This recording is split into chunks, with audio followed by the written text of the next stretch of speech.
क्यों करा जाता है पूर्णिमा का व्रत? पूर्णिमा का व्रत करने का कारण क्या है बताइए?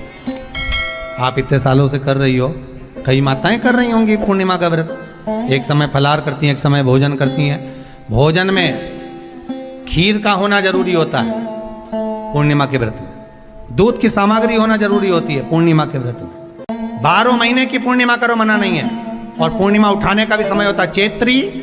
चैत्र के महीने की जो पूर्णिमा होती है, चैत्री पूर्णिमा पहली पूर्णिमा मानी जाती है, इसलिए चैत्री पूर्णिमा को सिद्ध पूर्णिमा कहते, कार्य सिद्धात्री पूर्णिमा कहते। श्री शिवाय नमस्तुभ्यम, हर हर महादेव। आज गुरु जी बता रहे हैं चैत पूर्णिमा में कौन से एक गलती नहीं करनी चाहिए जिससे व्रत हमारा टूट जाता है, और चैत पूर्णिमा में क्या खाना चाहिए और क्या नहीं खाना चाहिए, व्रत कब से स्टार्ट करना चाहिए। तो चलिए आज हम जानते हैं पंडित प्रदीप मिश्रा जी से व्रत के संपूर्ण नियम और व्रत कैसे करें सिद्ध करने में। मनोरथी पूर्णिमा कहते हैं, मनोरथी पूर्णिमा। इसलिए पूर्णिमा का व्रत कहाँ से उठाया जाता है? चैत्र के महीने की पूर्णिमा से पूर्णिमा का व्रत उठाया जाता है कि मैं महीने की पूर्णिमा करूंगी तो वो चैत्र पूर्णिमा से उसको उठा लिया जाता है। पर उसका एक नियम रहता है, आप फलाहार करें अपनी जगह पर है, पर एक समय भोजन कर रहे हैं वो अपनी जगह पर। भोजन के साथ में मीठे के साथ थोड़ा दूध की सामग्री होना जरूरी होती है। और क्यों करते हैं पूर्णिमा का व्रत, किस लिए किया जाता है, क्यों करा जाता है, उसका व्याख्यान वर्णन शिव महापुराण के अंतर्गत स्कंद पुराण में लिखा गया। स्कंद पुराण में वर्णन किया है श्री वेदव्यास जी महाराज ने। कहा ये पूर्णिमा का व्रत इसलिए किया जाता है कि व्यक्ति का जब मन गलत भ्रम में जाने लगता है, मन जब गलत जगह पर जाने लगता है, तो ये मन को गलत जगह पर ले जाने वाला कौन होता है? तो कहा ये चंद्र होता है। व्यक्ति की राशि के अंतर्गत, व्यक्ति की पत्रिका के अंतर्गत, व्यक्ति की ग्रह दशा के अंतर्गत जब चंद्र बेकार चलता है तो व्यक्ति अच्छा करते करते भी बेकार करने लग जाता है। माताएं कहती हैं गुरुजी हमारे बेटे को आशीर्वाद दीजिए, बहुत गलत संगत में जा रहा है। मतलब समझ जाना कि चंद्र गड़बड़ जा रहा है। बेटी अगर गलत मार्ग पर जा रही है, बेटी अगर गलत संगत में जा रही है, किसी अन्य व्यक्ति को आकर्षित हो, चंद्र गड़बड़ हो रहा है, उसका चंद्र कहीं जा रहा है। कोई पुरुष, कोई लड़का, कोई गलत मार्ग पर जा रहा है, चंद्र गड़बड़ हो रहा है। घर में जो क्लेश उत्पन्न होता है, घर में जो विवाद उत्पन्न होता है, उस विवाद को रोकने के लिए केवल चंद्र की ही, इसलिए तो पूर्णिमा घर की नारियां हमारे यहाँ हिंदू धर्म में यहाँ तक स्कंद पुराण में कह दिया कि प्रत्येक पूर्ण आप लोग कभी आप लोगों ने सत्यनारायण जी की कथा करवाई है? जितने लोग आस्था चैनल पर कथा सुन रहे हैं, जितने लोग फेसबुक यूट्यूब पर कथा सुन रहे हैं, यूट्यूब पर कथा का श्रवण कर रहे हैं, उनने कभी सत्यनारायण की कथा करवाई होगी। तो उसमें लिखा है हर कार्तिक, हर पूर्णिमा को, हर संक्रांति को ब्राह्मण सत्यनारायण भगवान की कथा या राजा या वैश्य कथा को कराता था, या बढ़िया कथा कराता। सुनी कि नहीं सुनी ये बात? सत्यनारायण भगवान की कथा में लिखा है, स्कंद पुराण के अंतर्गत जो सत्यनारायण भगवान की कथा का स्मरण किया उसमें लिखा है प्रत्येक संक्रांति पूर्णिमा को सत्यनारायण की कथा करवाने लगा और ये योनि को प्राप्त हुआ, इस योनि से छूटा, इस योनि में गया। लिखा है, सब कुछ लिखा है।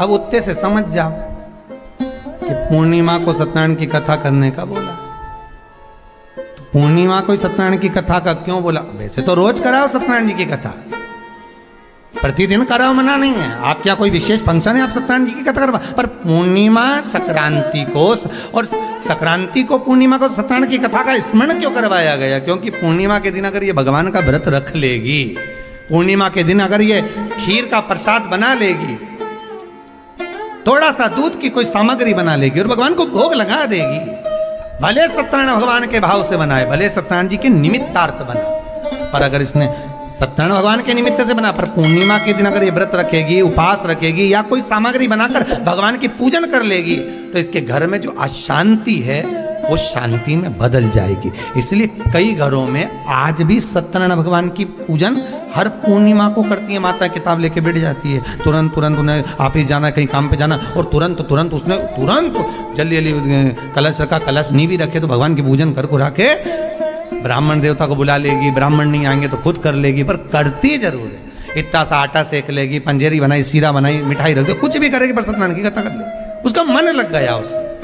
मतलब पूर्णिमा को करना है, उसको करने से क्या होता है, शांति रहती है घर में। हर महीने की पूर्णिमा को खीर बनती हो, ध्यान दीजिएगा, बहुत सुंदर संवाद चल रहा है, बहुत ध्यान देने वाली बात है। प्रत्येक महीने की पूर्णिमा को जिसके घर में दूध की सामग्री बनती हो, दूध की सामग्री तैयार होती हो, खीर प्रसाद तैयार होता हो, उसके घर में कभी क्लेश नहीं हो सकता, चाहे सास बहू एक दूसरे के सामने वो कहे ना, वो सांप और नेवले की लड़ाई क्यों ना, फिर भी शांति हो जाती। एक महीने की पूर्णिमा होना चाहिए, ये नहीं कि तुमने एक महीने की पूर्णिमा पे बना लिया और दूसरे महीने की पूर्णिमा को गायब कर दिया। फिर किसी ने कह दिया आज चूरमा तो बन रहा है, दाल बाटी तो बन रही है चूरमे के साथ में, लड्डू बन रहे हैं, तो काय को खीर बना रही हो, तो तुमने अब वो खीर प्रसाद। जो चंद्र है वो विशाल का है, और उस चंद्र की पूर्णता में हमारी अभिलाषाएं भी पूर्ण हो। आप आस्था, आप में से कितने लोग हैं जो पूर्णिमा का व्रत करते हैं? जो माताएं करती हो जरा हाथ उठाइए। पूर्णिमा का व्रत जो करते हो ना आप लोग, रखिए। अब पूर्णिमा के व्रत में आपने कई बार किताब पढ़ी होगी पूर्णिमा की, या आपने व्रत किया होगा, या पूर्णिमा का व्रत आप धारण करे होगे, तो उसमें पूजन कौन से भगवान की होती है? पूर्णिमा के व्रत में किस भगवान की पूजन होती है? तो कहा पूर्णिमा के व्रत में केले के खंभ लगाकर पूर्णिमा का जो अध्यापन होता है, पूर्णिमा की जो पूजन होती है, उस पूजन में शंकर और पार्वती की पूजन की। शंकर और पार्वती का पूजन क्यों करा जाता है पूर्णिमा के व्रत में? क्योंकि शिव और माता पार्वती ही केवल एक ऐसे हैं जिन्होंने अपूर्ण लक्ष्मी को भी पूर्ण बना दिया था। किसको पूर्ण बनाया है? लक्ष्मी। शरद पूर्णिमा के दिन अगर आप शंकर भगवान को एक लोटा पानी अगर शिव को समर्पित कर रहे हो, श्वेत पुष्प को रखकर शंकर जी के ऊपर सफेद फूल को चढ़ाकर अगर एक लोटा जल भी, एक पात्र जल भी शंकर को समर्पित कर रहे हो, तो ये लक्ष्मी के लिए ही तो कर रहे हो। और कौन सी लक्ष्मी? पूर्ण लक्ष्मी। पूर्ण लक्ष्मी। आपको पहले भी कथा में कहा, एक बार भगवान विष्णु के सामने लक्ष्मी मैया ने बहुत तेज स्वर में कह दिया था, नारायण, दुनिया के लोग आपका नाम जपते हैं, दुनिया के लोग नारायण नारायण कहते हैं, दुनिया के लोग आपका भजन करते हैं, पर सत्य मायने में कहूं ना तो मेरे बिना दुनिया के लोगों की नहीं चल सकती, मेरे बिना दुनिया नहीं चल सकती, संसार मेरे बिना नहीं चल सकता। भगवान विष्णु ने कहा ये तो गलत है लक्ष्मी आपका कहना। एक दिन लक्ष्मी को अहंकार आ गया, अहंकार के संबोधन जब माता लक्ष्मी करने लगी तो भगवान, उसी समय पर भगवान विष्णु को क्रोध आ गया और भगवान विष्णु ने कह दिया, लक्ष्मी तू इतनी बड़ी बड़ी बात कहती है कि तेरे बिना नहीं रह सकती संसार। मैं तुझे कहता हूं लक्ष्मी तू अपूर्ण है, तू अपूर्ण है, तू पूर्ण कब हो गई? लक्ष्मी की आंख से आंसू बहने लगे, आज आपने मुझे अपूर्ण कहा। आपको मालूम है आप मुझे अपूर्ण कह रहे हो? आपको ये ज्ञात हो रहा है आप मुझे अपूर्ण कह रहे हो? भगवान कहते हैं हाँ लक्ष्मी मैंने तुझे अपूर्ण कहा। अपूर्णता का मतलब आप जानते हो ना? भगवान कहते हैं लक्ष्मी मैं सब जानता हूं।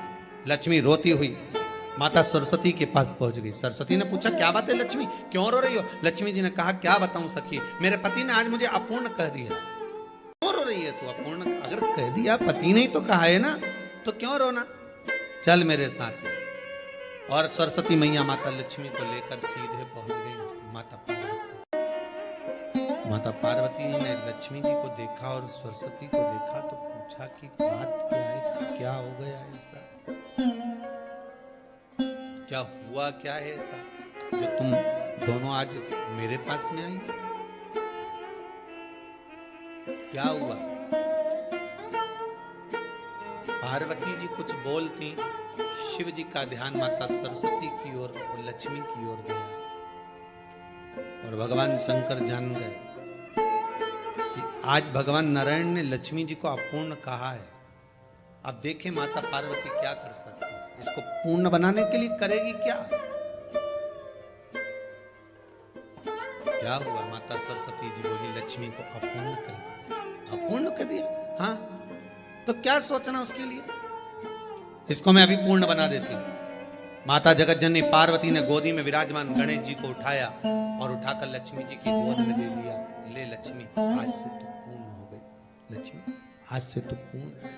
गोदी में जब तक संतान नहीं है तो नारी को लोग अपूर्ण समझते हैं, पर माता पार्वती जी ने संपूर्ण ब्रह्मांड में एक सिद्धता प्रदान कर दी कि अपने गोदी के लाल को, अपने गोदी के पुत्र को माता ने लक्ष्मी की गोद में देकर लक्ष्मी को पूर्ण बनाया। वो दिन कौन सा था? यही शरद पूर्णिमा का दिन था। कौन सा दिन? आवाज पकड़ लो। यही शरद पूर्णिमा का दिन था। शरद पूर्णिमा का दिन लक्ष्मी को पूर्ण करने का दिन।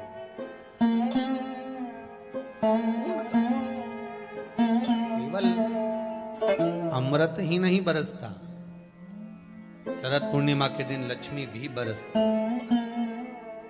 पूर्णिमा के कितने व्रत होते हैं? बोलते जाओ, जरा जल्दी जल्दी बोलो। पूर्णिमा के नारियों को, स्त्रियों को अखंड सौभाग्य के लिए, जो नारी वैधव्य नहीं होना चाहती है उस नारी को पूर्णिमा के कितने व्रत करना चाहिए? जिस नारी के यहाँ संतान नहीं हो, भगवान कृष्ण ने माता यशोदा को द्वापर में भी बताया है कि पूर्णिमा के 32 व्रत होते हैं। कितने व्रत होते हैं? 32। स्वयं भगवान कृष्ण यशोदा रानी को, माता यशोदा जी को भी बता रहे हैं 32 व्रत। अब आपको किसी ने बता दिया होगा कि 8 कर लो, 7 कर लो, 6 कर लो, 12 कर लो, इसलिए आपने बोला कि 12 कर लीजिए, 32 कर लीजिए। अरे यहां तो द्वापर की कथा भी कहती है। यशोदा जी ने एक बार भगवान कृष्ण को रोक कर कह दिया, ए कन्हैया रुको। कन्हैया बोले, बोलो माँ क्या बात है? कन्हैया जरा रुकिए, इधर आओ जरा। भगवान कृष्ण आए। हाँ माँ बोलिए। किस जगह का प्रसंग है ये? जिस समय पर राधा रानी कुरुक्षेत्र में नंद बाबा और यशोदा जी को लेकर कुरुक्षेत्र के कुंड में, ब्रह्म सरोवर में स्नान कराने के लिए लेकर जाती है, ग्रहण का समय पर। और जब भगवान कृष्ण उस कुरुक्षेत्र के उस सरोवर में स्नान करने आते हैं, तब यशोदा जी ने अपने लाला से प्रश्न किया है, पूछा है कि नारी वैधव्य होकर ना मरे, उसका पति कोई रोग से ग्रसित ना हो, उसका पुत्र किसी रोग में ना। वीडियो अच्छी लगी हो तो वीडियो को लाइक करें और चैनल पे नए हैं तो चैनल को सब्सक्राइब करें।